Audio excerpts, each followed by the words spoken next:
నమస్తే అండి. నేను doctor Pratyusha Maddali, ENT surgeon and allergy specialist, Tulasi multi speciality hospital, Guntur. So ప్రస్తుతం సీజన్ చూస్తే చాలా చల్లగా ఉంటుంది కదండి. సో కొంతమందికి ఈ సీజన్ ఎంజాయ్ చేస్తూ ఉంటారు, బట్ కొంతమందికి మాత్రం అలర్జీస్ వల్ల, ఆస్తమా వల్ల బాగా ఇబ్బంది పడుతూ ఉంటారు. సో అలాంటి వాళ్ళ కోసమే ఈ వీడియో. మీకు కనుక ఫ్రీక్వెంట్గా తుమ్ములు రావటం, లేదా ఆయాసంగా అనిపించడం, జలుబు చేసినట్టు అనిపించడం, పిల్లి కూతలు రావడం లాంటివి వస్తుంటే మీరు చిన్న ప్రికాషన్స్ పాటించుకుంటా ఉంటే ఈ సిమ్టమ్స్ అనేవి తగ్గడానికి అవకాశం ఉంటుంది. ఈ సిమ్టమ్స్ అన్ని ఎక్కువగా చల్లగాలికి ఎక్స్పోజ్ అవ్వడం వల్ల, ఎస్పెషల్లీ నైట్ టైం కానీ ఎర్లీ మార్నింగ్స్లో కానీ తిరగటం మూలన వస్తూ ఉంటుంది.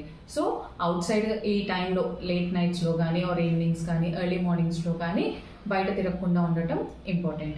ఒకవేళ వెళ్ళాల్సి వస్తుందంటే కనుక ఒక మంచి మాస్క్ అనేది పెట్టుకుని వెళ్ళండి. ఎక్సర్సైజెస్ కానీ ఏమైనా కానీ ఇండోర్లో ప్రిఫర్ చేయండి అవుట్డోర్లో కన్నా. ఎందుకంటే అవుట్డోర్లో పొలెన్ ఎక్స్పోజర్ అనేది ఎక్కువగా ఉంటుంది. సో సిమ్టమ్స్ అనేవి ఎక్కువ రావడానికి అవకాశం ఉంటుంది. ఏదైనా చిన్నపాటి జలుబులు లాంటివి అనిపిస్తే అశ్రద్ధ చేయకుండా వెంటనే ఆవిరి పట్టుకోవడం లాంటిది చేయాలి. ఒకవేళ సిమ్టమ్స్ కనుక ఎక్కువ అవుతున్నట్లు అనిపిస్తే వెంటనే మీ దగ్గరలో ఉన్న ఈఎన్టీ సర్జన్ అలర్జీ స్పెషలిస్ట్ని కన్సల్ట్ అవ్వండి. మరిన్ని హెల్త్ అప్డేట్స్ కోసం కీప్ ఫాలోయింగ్. Thank you.